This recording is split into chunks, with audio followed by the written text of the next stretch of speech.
निवेदन करूंगा कि कृपया सर हमें संबोधित करने की कृपा करें। केंद्रीय मंत्रिमंडल के मेरे सभी सहयोगीगण, विभिन्न राज्यों के आदरणीय मुख्यमंत्री साथी, पावर और एनर्जी सेक्टर से जुड़े अन्य सभी महानुभाव, देवी और सज्जनों, आज का ये कार्यक्रम 21वीं सदी के नए भारत के नए लक्ष्यों और नई सफलताओं का प्रतीक है। आजादी के इस अमृत काल में भारत ने अगले 25 वर्षों के विजन पर काम करना शुरू कर दिया है। अगले 25 वर्षों में भारत की प्रगति को गति देने में एनर्जी सेक्टर, पावर सेक्टर की बहुत बड़ी भूमिका है। एनर्जी सेक्टर की मजबूती ईज ऑफ डूइंग बिजनेस के लिए भी जरूरी है और ईज ऑफ लिविंग के लिए भी उतनी ही अहम है। हम सभी ने देखा है कि अभी मेरी जिन लाभार्थी साथियों से बात हुई, उनके जीवन में बिजली कितना बड़ा बदलाव लाई है। साथियों, आज हजारों करोड़ रुपयों के जिन प्रोजेक्ट्स की लॉन्चिंग और लोकार्पण हुआ है, वो भारत की एनर्जी सिक्योरिटी और ग्रीन फ्यूचर की दिशा में एक अहम कदम है। ये प्रोजेक्ट रिन्यूएबल एनर्जी के हमारे लक्ष्यों, ग्रीन टेक्नोलॉजी के हमारे कमिटमेंट और ग्रीन मोबिलिटी की हमारी आकांक्षाओं को बल देने वाले हैं। इन प्रोजेक्ट से देश में बहुत बड़ी संख्या में ग्रीन जॉब्स का भी निर्माण होगा। ये प्रोजेक्ट भले ही तेलंगाना, केरला, राजस्थान, गुजरात और लद्दाख से जुड़े हैं, लेकिन इनका लाभ पूरे देश को होने वाला है। साथियों, हाइड्रोजन गैस से देश की गाड़ियों से लेकर देश की रसोई तक चले, इसको लेकर बीते वर्षों में बहुत चर्चा हुई है। आज इसके लिए भारत ने एक बहुत बड़ा कदम उठाया है। लद्दाख और गुजरात में ग्रीन हाइड्रोजन, उसके 2 बड़े प्रोजेक्ट पर आज से काम शुरू हो रहा है। लद्दाख में लग रहा प्लांट देश में गाड़ियों के लिए ग्रीन हाइड्रोजन का उत्पादन करेगा। ये देश का पहला प्रोजेक्ट होगा जो ग्रीन हाइड्रोजन आधारित ट्रांसपोर्ट के कमर्शियल इस्तेमाल को संभव बनाएगा। यानी लद्दाख देश का पहला स्थान होगा जहां बहुत ही जल्द फ्यूल सेल इलेक्ट्रिक व्हीकल चलने शुरू होंगे। ये लद्दाख को कार्बन न्यूट्रल क्षेत्र बनाने में भी मदद करेगा। साथियों, देश में पहली बार गुजरात में पाइप नेचुरल गैस में ग्रीन हाइड्रोजन की ब्लेंडिंग का भी प्रोजेक्ट शुरू हुआ है। अभी तक हमने पेट्रोल और हवाई ईंधन में इथेनॉल की ब्लेंडिंग की है। अब हम पाइप नेचुरल गैस में ग्रीन हाइड्रोजन ब्लेंड करने की तरफ बढ़ रहे हैं।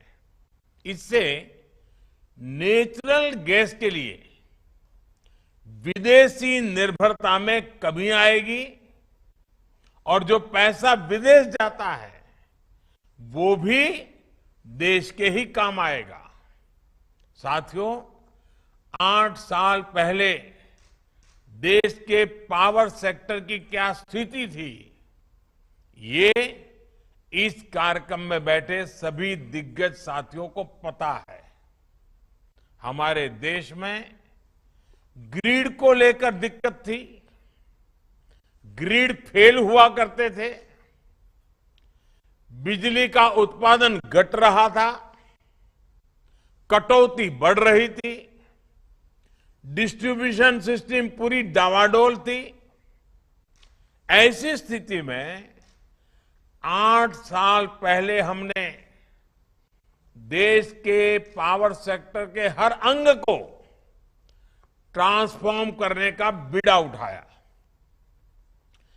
बिजली व्यवस्था सुधारने के लिए 4 अलग अलग दिशाओं में एक साथ काम किया गया। जनरेशन, ट्रांसमिशन, डिस्ट्रीब्यूशन और सबसे महत्वपूर्ण कनेक्शन। आप भी जानते हैं कि ये सभी आपस में एक दूसरे से किस तरह से जुड़े हुए हैं। अगर जनरेशन नहीं होगा, ट्रांसमिशन डिस्ट्रीब्यूशन सिस्टम मजबूत नहीं होगा, तो कनेक्शन देकर भी कोई लाभ नहीं होगा। इसलिए ज्यादा से ज्यादा बिजली पैदा करने के लिए, पूरे देश में बिजली के प्रभावी वितरण के लिए, ट्रांसमिशन से जुड़े पुराने नेटवर्क के आधुनिकीकरण के लिए, देश के करोड़ों घरों तक बिजली कनेक्शन पहुंचाने के लिए हमने पूरी शक्ति लगा दी। इन्हीं सब प्रयासों का नतीजा ये है कि आज सिर्फ देश के हर घर तक बिजली नहीं पहुंच रही, बल्कि ज्यादा से ज्यादा घंटे बिजली मिलने भी लगी है। पिछले 8 वर्षों में देश में लगभग 1,70,000 मेगावाट बिजली उत्पादन की क्षमता जोड़ी गई है। One nation one power grid आज देश की ताकत बन चुका है। पूरे देश को जोड़ने के लिए लगभग 1,70,000 सर्किट किलोमीटर ट्रांसमिशन लाइंस बिछाई गई हैं। सौभाग्य योजना के तहत लगभग 3 करोड़ बिजली कनेक्शन देकर हम सैचुरेशन के लक्ष्य तक भी पहुंच रहे हैं। साथियों, हमारा पावर सेक्टर एफिशिएंट हो, इफेक्टिव हो और बिजली सामान्य जन की पहुंच में हो, इसके लिए बीते वर्षों में निरंतर जरूरी रिफॉर्म्स किए गए हैं। आज जो नई पावर रिफॉर्म्स योजना शुरू हुई है, वो भी इसी दिशा में उठाया गया एक और कदम है। इसके तहत बिजली का नुकसान कम करने के लिए स्मार्ट मीटरिंग जैसी व्यवस्थाएं भी की जाएगी, जिससे एफिशिएंसी बढ़ेगी। बिजली का जो उपभोक्ता है, उसकी शिकायतें खत्म हो जाएगी। देश भर की डिस्कॉम्स को जरूरी आर्थिक मदद भी दी जाएगी, ताकि ये आधुनिक इंफ्रास्ट्रक्चर का निर्माण और आर्थिक रूप से खुद को सशक्त करने के लिए आवश्यक रिफॉर्म्स भी कर सके। इसमें डिस्कॉम्स की ताकत बढ़ेगी और जनता को पर्याप्त बिजली मिल पाएगी और हमारा पावर सेक्टर और मजबूत होगा। साथियों, अपनी एनर्जी सिक्योरिटी को मजबूत करने के लिए आज भारत जिस तरह रिन्यूएबल एनर्जी पर बल दे रहा है, वो अभूतपूर्व है। हमने आजादी के 75 साल पूरे होने तक 175 गीगावाट रिन्यूएबल एनर्जी ये कैपेसिटी तैयार करने का संकल्प लिया था। आज हम इस लक्ष्य के करीब पहुंच चुके हैं। अभी तक नॉन फोसिल सोर्सेज से लगभग 170 गीगावाट कैपेसिटी इंस्टॉल भी हो चुकी है। आज इंस्टॉल सोलर कैपेसिटी के मामले में भारत दुनिया के टॉप 4 या 5 देशों में है। दुनिया के सबसे बड़े सोलर पावर प्लांट्स में आज अनेक ऐसे हैं जो हिंदुस्तान में हैं, भारत में हैं। इसी कड़ी में आज 2 और बड़े सोलर प्लांट देश को मिले हैं। तेलंगाना और केरला में बने ये प्लांट देश के पहले और दूसरे नंबर के सबसे बड़े फ्लोटिंग सोलर प्लांट्स हैं। इनसे ग्रीन एनर्जी तो मिलेगी ही, सूर्य की गर्मी से जो पानी भाप बनकर उड़ जाता था वो भी नहीं होगा। राजस्थान में 1000 मेगावाट क्षमता वाले single location solar power plant के निर्माण का भी आज से काम शुरू हो चुका है।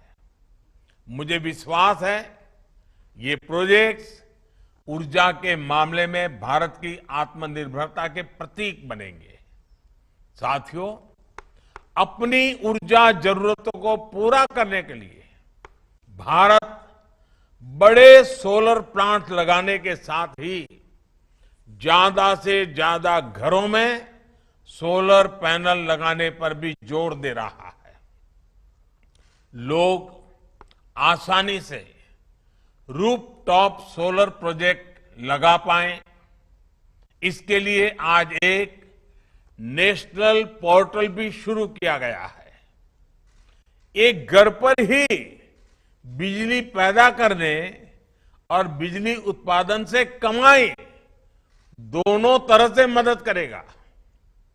सरकार का जोर बिजली का उत्पादन बढ़ाने के साथ ही बिजली की बचत करने पर भी है।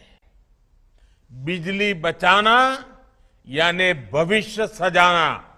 याद रखिए, बिजली बचाना मतलब बिजली बचाना, भविष्य सजाना।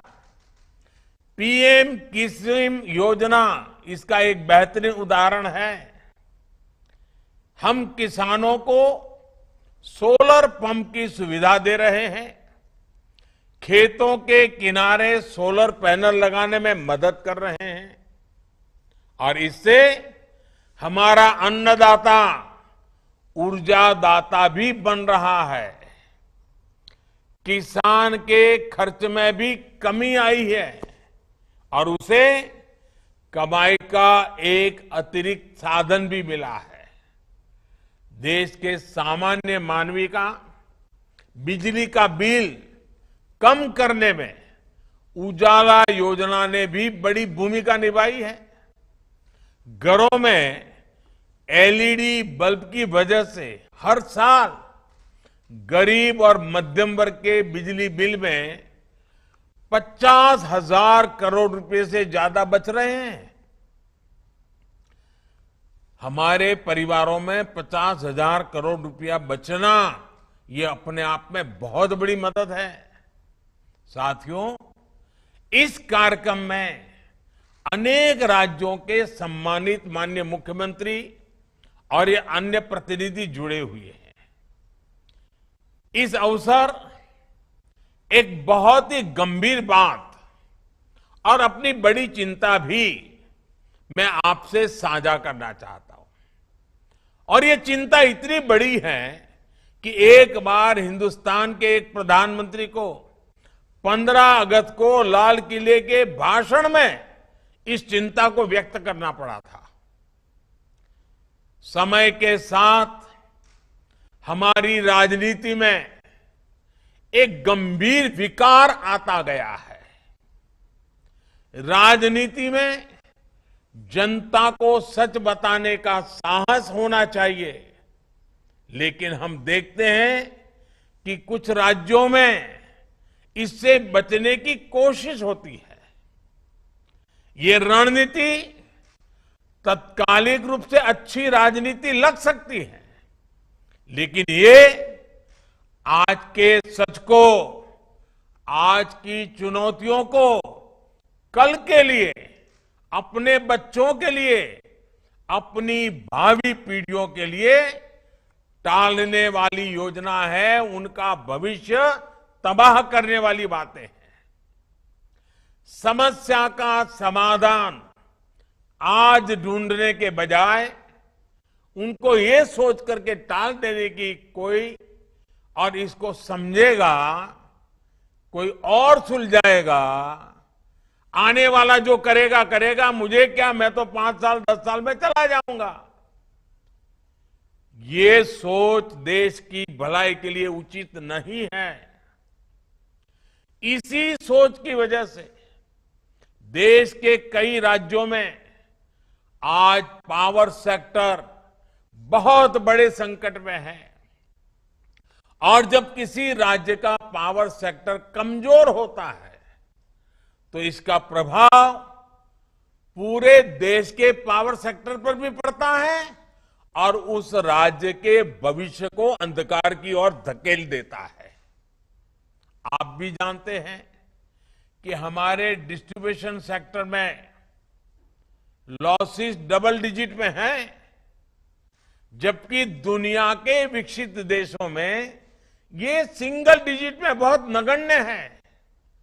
इसका मतलब ये है कि हमारे यहां बिजली की बर्बादी बहुत है और इसलिए बिजली की डिमांड पूरी करने के लिए हमें जरूरत से कहीं अधिक बिजली पैदा करनी पड़ती है।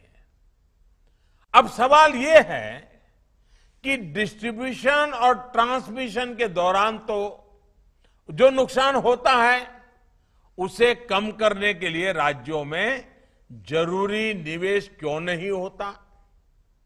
इसका उत्तर ये है कि अधिकतर बिजली कंपनियों के पास फंड की भारी कमी रहती है। सरकारी कंपनियों का भी ये हाल हो जाता है। इस स्थिति में कई कई साल पुरानी ट्रांसमिशन लाइनों से काम चलाया जाता है, नुकसान बढ़ता जाता है और जनता को महंगी बिजली मिलती है। आंकड़े बताते हैं कि बिजली कंपनियां बिजली तो पर्याप्त पैदा कर रही है, लेकिन फिर भी उनके पास जरूरी फंड नहीं है और ज्यादातर ये कंपनियां सरकारों की हैं। इस कड़वे सच से आप सभी परिचित हैं। शायद ही कभी ऐसा हुआ हो कि डिस्ट्रीब्यूशन कंपनीज का पैसा उनको समय पर मिला हो। उनके राज्य सरकारों पर भारी भरकम ड्यूज रहते हैं, बकाया रहते हैं। देश को ये जानकर हैरानी होगी कि अलग अलग राज्यों का 1 लाख करोड़ रुपए से अधिक का बिल बकाया पड़ा है। ये पैसा उन्हें पावर जनरेशन कंपनियों को देना है। उनसे बिजली ले ली है लेकिन पैसे नहीं दे रहे हैं। पावर डिस्ट्रीब्यूशन कंपनियों का अनेक सरकारी विभागों पर, स्थानीय निकायों पर करीब करीब 60,000 करोड़ रुपए से अधिक का बकाया है। और चुनौती इतनी नहीं है, अलग अलग राज्यों में बिजली पर सब्सिडी का जो कमिटमेंट किया गया है वो पैसा भी इन कंपनियों को समय पर और पूरा नहीं मिल पाता। ये बकाया भी, ये बड़े बड़े वादे कर जो किया गया है ना, वो भी बकाया करीब करीब 75,000 करोड़ रुपए से अधिक का है। यानी बिजली बनाने से लेकर घर घर पहुंचाने तक का जिम्मा जिनका है, उनका लगभग 2.5 लाख करोड़ रुपए फंसा हुआ है। ऐसी स्थिति में इंफ्रास्ट्रक्चर पर, भविष्य की जरूरतों पर निवेश हो पाएगा कि नहीं हो पाएगा? क्या हम देश को, देश की आने वाली पीढ़ी को अंधेरे में जीने के लिए मजबूर करना है क्या? साथियों, ये जो पैसा है, सरकार की ही कंपनियां, कुछ प्राइवेट कंपनियां हैं, उनकी लागत का पैसा है। अगर वो भी नहीं मिलेगा तो फिर कंपनियां न विकास करेगी, न बिजली के नए उत्पादन होंगे, न जरूरतें पूरी होगी। इसलिए हमें स्थिति की गंभीरता को समझना होगा और बिजली का कारखाना लगाना है तो 5-6 साल के बाद बिजली आती है, कारखाना लगाने में 5-6 साल चला जाता है। इसलिए मैं सभी देशवासियों को हाथ जोड़ करके प्रार्थना करता हूं, देश के उज्जवल भविष्य के लिए प्रार्थना करता हूं। हमारा देश अंधकार में न जाए, इसके लिए जागरूक होने की जरूरत है। और इसलिए मैं कहता हूं, ये राजनीति का नहीं, ये राष्ट्र नीति और राष्ट्र निर्माण का सवाल है। बिजली से जुड़े पूरे सिस्टम की सुरक्षा का सवाल है। जिन राज्यों के ड्यूज पेंडिंग है, मेरा उनसे आग्रह है कि वे जितना जल्दी संभव हो सके इन चीजों को क्लियर करें। साथ ही उन कारणों पर भी ईमानदारी से विचार करें कि जब देशवासी ईमानदारी से अपना बिजली का बिल चुकाते हैं, तब भी कुछ राज्यों का बार बार बकाया क्यों रहता है। देश के सभी राज्यों द्वारा इस चुनौती का उचित समाधान तलाशना आज समय की मांग है। साथियों, देश के तेज विकास के लिए बहुत जरूरी है कि पावर और एनर्जी सेक्टर का इंफ्रास्ट्रक्चर हमेशा मजबूत रहे, हमेशा आधुनिक होता रहे। हम उस स्थिति की कल्पना भी कर सकते हैं कि अगर बीते 8 वर्षों में सबके प्रयास से इस सेक्टर को नहीं सुधारा गया होता तो आज ही कितनी मुसीबतें आकर के खड़ी गई हो गई होती। बार बार ब्लैकआउट होते, शहर हो या गांव, कुछ घंटे ही बिजली आती, खेत में सिंचाई के लिए किसान तरस जाते, कारखाने थम जाते। आज देश का नागरिक सुविधाएं चाहता है, मोबाइल फोन की चार्जिंग जैसी चीजें उसके लिए रोटी, कपड़ा और मकान जैसी जरूरत बन गई है। बिजली की स्थिति पहले जैसी होती तो कुछ भी नहीं हो पाता। इसलिए बिजली सेक्टर की मजबूती हर किसी का संकल्प होना चाहिए, हर किसी का दायित्व होना चाहिए, हर किसी को इस कर्तव्य को निभाना चाहिए। हमें याद रखना है, हम अपने अपने दायित्वों पर खरे उतरेंगे तभी अमृतकाल के हमारे संकल्प सिद्ध होंगे। आप लोग भली भांति, मैं गांव के लोगों से अगर बात करूंगा तो मैं कहूंगा कि घर में सब हो, घी हो, तेल हो, आटा हो, अनाज हो, मसाले हो, सब्जी हो, सब हो, लेकिन चूल्हा जलने की व्यवस्था न हो तो पूरा घर भूखा रहेगा कि नहीं रहेगा। ऊर्जा के बिना गाड़ी चलेगी क्या? नहीं चलेगी। जैसे घर में अगर चूल्हा नहीं जलता है, भूखे रहते हैं, देश में भी अगर बिजली की ऊर्जा नहीं आई तो सब कुछ थम जाएगा। और इसलिए मैं आज देशवासियों के सामने बहुत गंभीरतापूर्वक और सभी राज्य सरकारों को करबद्ध प्रार्थना करते हुए मैं आग्रह करता हूं कि आइए हम राजनीति के रास्ते से हट करके राष्ट्र नीति के रास्ते पर चल पड़े। हम मिलकर के देश को भविष्य में कभी भी अंधेरे में न जाना पड़े, इसके लिए आज से ही काम करेंगे, क्योंकि बरसों लग जाते हैं इस काम को करने में। साथियों, मैं ऊर्जा परिवार के सभी साथियों को बधाई देता हूं इतने बड़े भव्य आयोजन के लिए, देश के कोने कोने में बिजली को लेकर के इतनी बड़ी जागरूकता बनाने के लिए एक बार फिर नए प्रोजेक्ट की भी मैं बहुत बहुत बधाई देता हूं। पावर सेक्टर से जुड़े सभी स्टेक होल्डर्स को शुभकामनाएं देता हूं।